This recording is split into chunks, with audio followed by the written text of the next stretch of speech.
Hey guys, welcome to my YouTube channel. It's me Mithun Janidhi.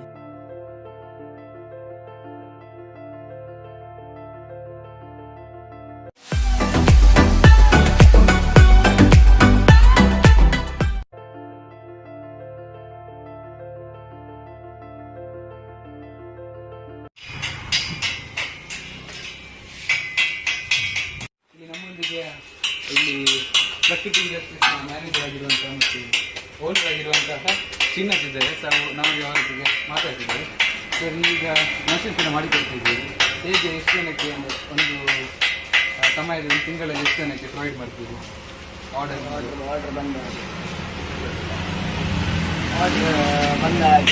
Season ಮೇಲೆ ಹೋಗುತ್ತೆ. ಈಗ ಹಾಲೆ ಸೀಸನ್ ಮೇಲೆ ಹಳೆ ಸೀಸನ್ ಹಾಗೆ. ಎಷ್ಟು ಯೂನಿಟ್ಸ್ ಎಲ್ಲ ಇದೆ ನಿಮ್ಮ ಇದು? 10-20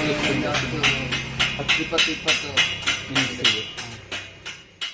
ನಿಮ್ಮಲ್ಲಿ ಯಾವ ಥರದ ಮಷಿನ್ಸ್ ಇದೆ? ಯಾವ ಮಳೆ 3 ಟೈಪ್ ಮಿಷಿನ್ ಬರುತ್ತೆ. 3 ಟೈಪ್. ಒಂದು ಮ್ಯಾನ್ಯಲ್ ಮಿಷಿನ್, ಇದಕ್ಕೆ 20,000 ಮ್ಯಾನ್ಯಲ್ ಮಿಷಿನ್ 20,000. ಮೇಂಟೆನೆನ್ಸ್ ಏನಿಲ್ಲ, ಏನು ರಿಪೇರಿ ಏನು ಬರೋದಿಲ್ಲ. ಮತ್ತು ಡೈಸ್ ಯಾವ್ದು ಬೇಕಿದ್ರು ಚೇಂಜ್ ಮಾಡ್ಬೋದು. ಮಾಡ್ತೀವಿ. ಒಂದು 6 ಇಂಚಿಂದ 5 ಇಂಚಿಂದ 12 ಇಂಚ್ ತನಕ ಹಾಕ್ಬೋದು ಇದೇ ಮಿಷಿನ್ಗೆ. ಮತ್ತು ಇದು ಗ್ಯಾಸ್ ಹೀಟಿಂಗ್, ಗ್ಯಾಸ್ ಎಲ್ಲ ಹೀಟ್ ಆಗೋದು. ಆಮೇಲೆ ಹಾಳೆ ಕೊಟ್ಟು ಬ್ಲೇಡಲ್ಲಿ ಕಟ್ ಮಾಡಬೇಕು. ನಾವೇ ಕೈಯಲ್ಲಿ ಕಟ್ ಮಾಡಬೇಕು. ಮತ್ತೊಂದು ಮ್ಯಾನ್ಯಲ್ ಆಟೋ ಕಟ್. ಇದು ಮ್ಯಾನ್ಯಲ್ ಆಟೋ ಕಟ್ ಮಿಷಿನ್. ಇದು ಹೇಗೆ ಕೆಲಸ ಮಾಡ್ತೀವಿ? ವರ್ಕ್ ಇದು ಕೂಡ ಗ್ಯಾಸ್ ಹೀಟಿಂಗ್, ಕರೆಂಟ್ ಯೂಸ್ ಇಲ್ಲ. ಏನು ಇದರಲ್ಲಿ ಹಾಳೆ ಕೊಟ್ಟು ಈ ಥರ ಪ್ರೆಸ್ ಮಾಡಿದರೆ ಕಟ್ಟಿಂಗ್ ಆಗುತ್ತೆ, ಅದೆಲ್ಲ ಕಟ್ಟಿಂಗ್ ಆಗುತ್ತೆ. ಅದರಲ್ಲಿ ಕಟ್ ಮಾಡಿ ಬರುತ್ತೆ. ಈಸಿಯಾಗಿ ಏನಿಲ್ಲ. ಅದೇ ಬ್ಲೇಡ್ ಕೂಡ ಏನಾಗಲ್ಲ, ಬ್ಲೇಡ್ 1000 ರೂಪಾಯಿಗಳು, 3 ವರ್ಷ ಏನಾಗಲ್ಲ. ಶಾರ್ಪಿಂಗ್ ಫುಲ್ ಶಾರ್ಪ್ ಆಗಿ ಇರುತ್ತೆ. ಇದರ ಅಮೌಂಟ್ ಪ್ರೈಸ್ ಎಷ್ಟು ಆಗ್ತದೆ? ಇದಕ್ಕೆ 40,000 ಆಗುತ್ತೆ. 40,000 ಒಂದು ಮಿಷಿನ್. CNC ಎಲ್ಲ ಬರ್ತದೆ. ಮತ್ತೊಂದು ಯಾವ ಥರ? ಮತ್ತೊಂದು hydraulic machine. Hydraulic machine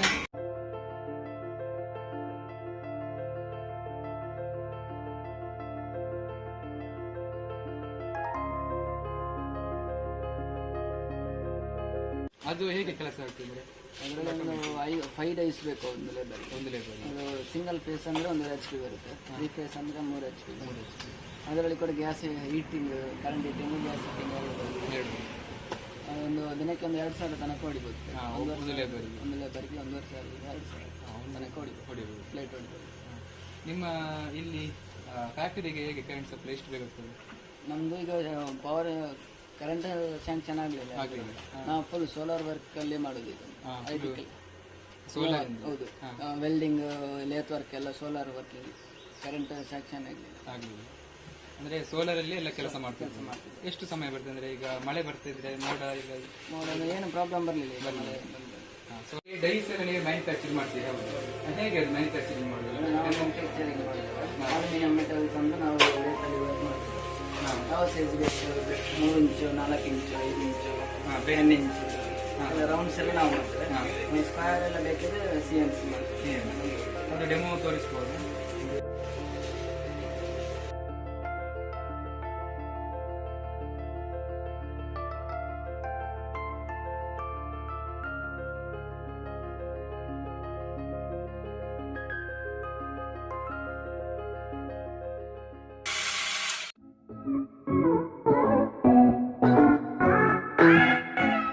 factory ನೋಡಿದ್ವಿ. ಫ್ಯಾಕ್ಟರಿ ಹೇಗೆ ಹಾಳೆದಟ್ಟೆ ಮಾಡ್ತಾರೆ, ಹೇಗೆ ವೇಸ್ಟೇಜ್ ಅನ್ನು ಎಲ್ಲಿಗೆ ಹಾಕ್ತಾರೆ ಅದನ್ನೆಲ್ಲ ನೋಡಿದ್ದೇವೆ.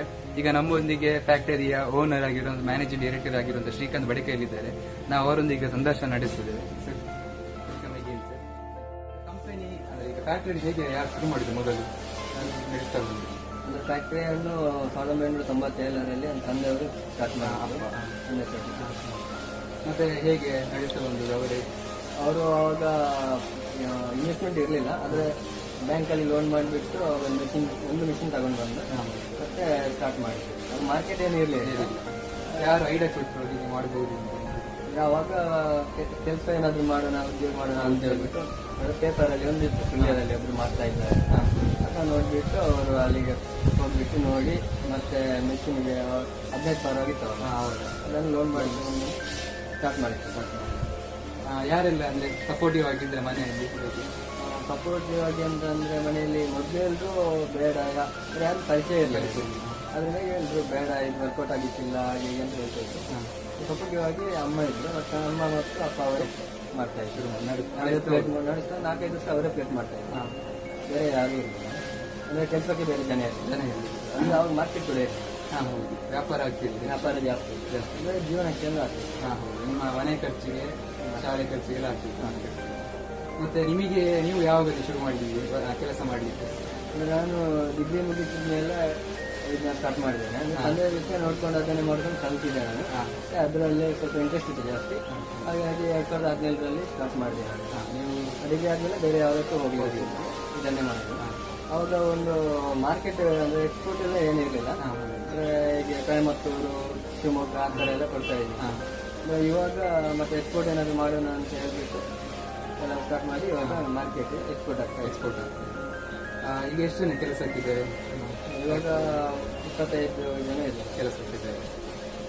ಈಗ ಬೇಡಿಕೆ ಹೇಗಿದೆ ಪ್ರೆಸೆಂಟ್ ಸಿಚುವೇಶನ್? ಅಂದರೆ ಪ್ರೆಸೆಂಟ್ ಸಿಚುವೇಶನ್ ಅಂದರೆ ಎಕ್ಸ್ಪೋರ್ಟಲ್ಲಿ ತುಂಬ ಬೇಡಿಕೆ ಇದೆ. ಅಂದರೆ ಇವಾಗ ಸ್ವಲ್ಪ ಡೌನ್ ಇದೆ, ಈ ಸೀಸನಲ್ಲಿ ಸ್ವಲ್ಪ ಡೌನ್ ಇದೆ.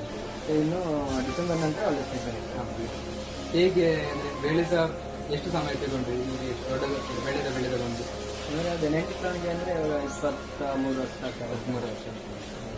ಮೊದಲು ಈ ಹಾಳೆ ತಟ್ಟೆ ಮಾಡುವ ಮೊದಲು ಏನು ಕೃಷಿ ಚಟುವಟಿಕೆ? ಹೊಲ ಗದ್ದೆ? ಆಗ ಹೊಲ ಇತ್ತು, 90ರಲ್ಲಿ ಹೊಲ. ಅಂದರೆ ಇವಾಗೆಲ್ಲ ಅಡಿಕೆ ಆಗಿರ್ತದೆ, ಆಗ ಹೊಲ ಇತ್ತು. ಈಗಿನ ಯುವಜನತೆಗೆ ಎಷ್ಟೋ ಜನ ಕೆಲಸದ ಮನೆಯಲ್ಲಿ ಕೂತ್ಕೊಂಡಿದ್ದಾರೆ ಈ ಕೊರೋನಾ ಸಮಯದಲ್ಲಿ. ಹಾಗಿರುವಾಗ ನೀವು ಆ ಜನಗಳಿಗೆ ಅಥವಾ ಯುವಕರಿಗೆ ಏನು ಹೇಳಬೇಕು?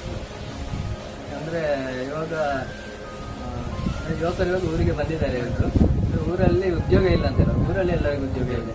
ಎಲ್ಲ ಬೇರೆ ಬೇರೆ ಫೀಲ್ಡಲ್ಲಿ ವರ್ಕ್ ಮಾಡ್ಬೋದು, ಅಂದರೆ ಇದನ್ನು ಕೂಡ ಮಾಡ್ಬೋದು. ಅಂದರೆ ಇಲ್ಲಿ ಇವಾಗ ತುಂಬ ಯುವಕರು ಇದನ್ನೇ ಅವಲಂಬಿಸಿದ್ದಾರೆ, ಅಂದರೆ ಪ್ಲೇಟ್ ಮಾಡೋದು. ನಾವು ಇಲ್ಲಿ ಬಂದವರಿಗೆಲ್ಲ ನಾವು ಮಾಹಿತಿ ಕೊಡ್ತೇವೆ, ಯಾವ ರೀತಿ ಬೇಕಂದ್ರೆ ಮಾಹಿತಿ ಕೊಡ್ತೇವೆ, ಮೆಷಿನ್ ಸಪ್ಲೈ ಮಾಡ್ತೇವೆ. ಅಂದರೆ ಮೊದಲೆಲ್ಲ ಅಂದರೆ ಮಾಹಿತಿ ಇರಲಿಲ್ಲ ಯಾವುದು ಇವಾಗ ಮಾಹಿತಿ ಎಲ್ಲ ಇದೆ, ಅಂದರೆ ಮಾಡ್ಬೋದು. ಅದು ನ್ಯಾಚುರಲ್, ಅಂದರೆ ಯಾವುದೇ ಎಫೆಕ್ಟ್ ಇಲ್ಲ, ಅಂದರೆ ಎಫರ್ಟ್ ಬೇಕು. ಕೆಲಸ ಮಾಡಬೇಕು, ಎಫರ್ಟ್ ಬೇಕು, ಕೆಲಸ ಮಾಡಬೇಕು ಆ ಥರ. ಮೊದಲು 1 ವರ್ಷ ತಾವೇ ದುಡಿಬೇಕು, ದುಡಿದು ನಂತರ ಬೆಳೆ ತಗೋದು. ಹೌದು, ಒಂದೇ ಸಲ ಆಗೋದಿಲ್ಲ. ಅಂದರೆ ಇನ್ವೆಸ್ಟ್ಮೆಂಟ್ ಹಾಕಬೇಕು. ಅಂದರೆ ಒಂದೇ ಸಲ ನಾವು ಇನ್ವೆಸ್ಟ್ಮೆಂಟ್ ತುಂಬ ಹಾಕಿರ್ತೇವೆ, ಅದು ಒಂದೇ ಸಲಕ್ಕೆ ಬರೋದು, 1 ವರ್ಷದಲ್ಲಿ ಬರೋದಿಲ್ಲ, 1-2 ವರ್ಷ ಹೋಗುತ್ತೆ. ಮತ್ತೆ ಅದ್ರ ಬಗ್ಗೆ ಅನುಭವ ಆಗಬೇಕಂದ್ರೂ 1 ವರ್ಷ ಹೋಗುತ್ತೆ. ಕಲಿತ ನಮ್ಗೆ ಕಲಿಬೇಕಷ್ಟೇ. ಒಂದೇ ಸಲ ಗೊತ್ತಾಗೋದಿಲ್ಲ. ಒಂದೇ ಸಲ ಅಂದರೆ 1 ವಾರ ಬೇರೆ ಕೆಲಸ ಮಾಡಿಬಿಟ್ರೆ ಅನ್ಸುತ್ತೆ ನಮಗೆ ಬೇಡವೇ ಬೇಡ. ಈಗ ನಮ್ಮಲ್ಲಿ ಕೆಲಸಗಾರರು 30 ಜನ ಕೆಲಸಕ್ಕೆ ಇದ್ದಾಗ ಅವರಿಗೆ ಏನು ಫೆಸಿಲಿಟಿ ಫೆಸಿಲಿಟಿ ಅಂದರೆ ನಾವು ರೂಮ್ ಕೊಡ್ತೇವೆ ಅಲ್ಲಿ ಹೋಟೆಲ್ಗೆ, ಮತ್ತು ಊಟ ಚಾ ತಿಂಡಿ ಎಲ್ಲ ನಮ್ಮದು ಇದೆ. ಗೋಲ್ಕೋಟ್ ತನಕ ನಮ್ಮದು ಸರ್ವಿಸ್ ಗಾಡಿ ಇದೆ. ನೀವೇ ಹಾಕೊಂಡು ಬೆಳಿಗ್ಗೆ ಗಾಡಿ ಹೋಗಿ ಹಾಕೊಂಡು ಬರ್ತದೆ, ಸಂಜೆ ಹೋಗಿ ಲೋಕಲ್. ಮತ್ತು ನಿಮ್ಮಿಂದ ಯೂನಿಟ್ಸ್ ಬೇರೆ ಬೇರೆ ಕಡೆ ಎಷ್ಟು ಮಷಿನ್ ಕೊಟ್ಟಿದ್ದೀವಿ? ನಮ್ಮದು ಹತ್ತಿರದಲ್ಲಿ 10 ಯೂನಿಟ್ ಇದೆ. ಅಂದರೆ ಅಲ್ಲಿ 5 ಮಿಷಿನ್ ಹಾಕಿ ನಾವೆಲ್ಲ ಮೆಷಿನ್ ಕೂಡ ನಾವೇ ರೆಡಿ ಮಾಡ್ತೀವಿ. ನೀವೇ ನಮ್ಮದು ಯೂನಿಟ್ ಇದೆ, ನಾವು ರೆಡಿ ಮಾಡಿಬಿಟ್ಟು ಕೊಡೋದು. ಹಾಳೆ ಪ್ಲೇಟ್ಸ್ ಎಲ್ಲ ನಾವೇ ತಗೊಳ್ಳೋದು. ನಾವೇ ತಗೊಳ್ಳೋದು. ನೀವು ನಿಮ್ಮ ಫ್ಯಾಕ್ಟರಿ ಮತ್ತು ಈ ಬಯೋಡಿಗ್ರೇಡಬಲ್ ಸಬ್ಸ್ಟೆನ್ಸ್ ಹಾಳೆ ತಟ್ಟೆ ಇದರ ಬಗ್ಗೆ ಸುಮಾರು ಮಾಹಿತಿ ನಮಗೆ ನೀಡಿದ್ದೀವಿ. ಸೊ ಈ ಮಾಹಿತಿ ನೀಡಿ ಸುಮಾರು ಜನ ನೋಡ್ತಿದ್ದಾರೆ, ಎಷ್ಟು ಯುವಕರು ನೋಡ್ತಾರೆ, ಅವರಿಗೆ ಒಂದು ಸ್ಫೂರ್ತಿ ಆಗ್ಬೋದು ನಿಮ್ಮ ಈ ಮಾತು. ತಂದೆಯವರ ಕೆಲಸ ಹೇಗೆ ಶುರು ಮಾಡಿದ್ರು, ಮೊದಲು ಅವರೊಬ್ಬರೇ ದುಡಿತಿದ್ರು, ಈಗ ಸುಮಾರು 30 ಜನ ಕೆಲಸಕ್ಕಿದ್ದಾರೆ. ಅಂದರೆ ಇಲ್ಲಿನ ಊರವರ ಜನರಿಗೆ ಎಷ್ಟು ಜನ ಕೆಲಸ ಇರುವುದಿಲ್ಲ, ಹಾಗೆ ನೀವು ಕೆಲಸ ನೀಡಿ ಅವರ ಮನೆಯಲ್ಲಿ ಕೂಡ ಎಷ್ಟು ಹೆಲ್ಪ್ಫುಲ್ ಆಗಿರ್ತದೆ. ಸೊ ಈ ಥರ ಕೆಲಸ ಮಾಡಿದ್ದಕ್ಕೆ ಮತ್ತು ನಮ್ಮ ಯುವಕರಿಗೆ ನೀವೇನೋ ಮಾತು ಹೇಳಿದ್ದೀವಿ, ಅದಕ್ಕೆಲ್ಲ ಅವರ ಕಡೆಯಿಂದ ನಾನು ಥ್ಯಾಂಕ್ಸ್ ಹೇಳ್ತಿದ್ದೇನೆ.